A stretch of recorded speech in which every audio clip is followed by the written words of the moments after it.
Take your virtual sales calls from this to this, or maybe even to this. Today, I'm going to give you some simple tips on how to make your virtual sales calls look and sound better, earning more of your buyers' trust. Have you ever been on a call with someone whose screen looks like this? It's distracting. And while you may be thinking, okay, I'm not that bad, there are still probably a few things you could do to make your calls look and sound even better.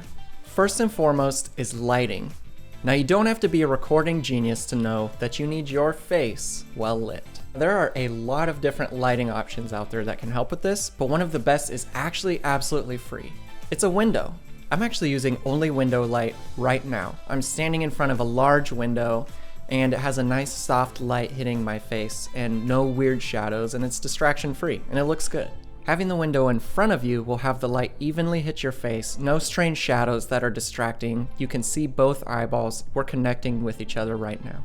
If the sun comes directly through your window, one way you can combat this is to get sheer curtains, and that will still let a little bit of light through. It'll soften it up, but not have it so bright and direct. If your window isn't the best, maybe it's not facing the right direction, maybe it doesn't provide quite enough light, you can always supplement with something else as simple as a lamp. You can go online and buy lights as well if you want to step up your game, but a lamp is a good place to start. However, you want to watch out for one thing. You want to make sure the light temperature of the bulb in your lamp is similar to your surroundings. So if you're using it in the daytime, see how the back of this frame is kind of like nice white light, but then when I put the lamp light on my face, it kind of makes me look orange compared to my surroundings. And that's just because of the tungsten bulb putting out that orange light. It doesn't necessarily combine well with the white light.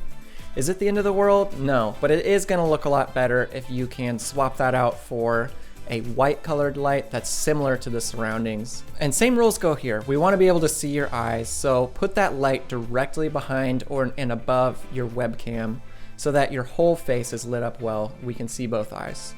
So keep your lighting in front of you, keep it the same temperature or color, and keep it distraction free. Next, we're gonna talk about the composition of the frame. And the frame is just whatever can be seen in your video box right here. That's called the frame. Keeping your camera at eye level makes it feel like we're actually standing in the same room, talking to each other, looking face to face. If you have your webcam or your computer set down on your lap and you're pointing up and like basically towering over someone, kind of intimidating, that's not always the best, and I'm sure your ceiling looks great, but I really just don't want to see it. Keeping that camera eye level really has that personal connection of like we're standing together talking face to face. In addition, imagine a tic-tac-toe board across your screen. And what you want to do with your eyes is have your eyes on that top line. This is more visually appealing. In photography and videography, it's something called the rule of thirds, which you can go pretty deep with. But for what we're dealing with today, keeping your eyes on that top line, just remember that. And it's more visually appealing. It's not as distracting as having your head, down here. If we did the whole video like this, technically my eyes are in the center, which a lot of people think that's, maybe that's the way to go. But that's really distracting. Having my head up here just feels more natural and just limits those kind of like subconscious distractions of your counterpart.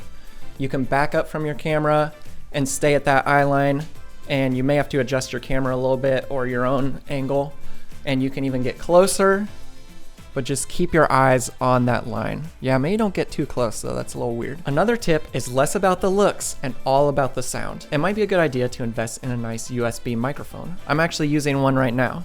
And they come with a stand. The only reason I'm holding it is because I misplaced mine, but generally when you purchase them, you can get them with a stand, set it on your desk, and have it there. These run around $100 or so it is an investment, but it may be worth it to have that crisp, clear audio, making your counterpart continue to feel like they are in the same room as you. When you're using poor audio, and I'm talking to the screen, I'm having a good sales call, and it sounds like you're coming through maybe a telephone, you don't get that same effect of the personalization. Putting together all these video tips and audio tips will have your counterpart distraction free and focusing on what matters most, your conversation. And these tips that I've given you are more on the technical side of things. There's always best practices when giving sales presentations virtually. You always want to have your counterpart with their screen on. So you can give them a warning ahead of time, maybe through email, let them know that that's the procedure of how you like to do meetings, and it'll make things a lot more personal than just talking to a blank screen. Also, you can do like I'm doing right now and be standing rather than sitting. It just allows me to kind of use my hands a little bit more. I'm not as like blocked off by a desk. I can move around a little bit and it just feels more natural. If you want more tips like that on how to conduct the actual virtual sales conversation, I'll link a video above and you can check that out. It's great stuff. And as always, if you subscribe, then you'll be able to be in the know about how to earn your buyer's trust with more of our content coming out. If you have any other tips about how to make your sales presentations look and sound better, go ahead and put them in the comments. We'd love to hear about them. I'll see you next time.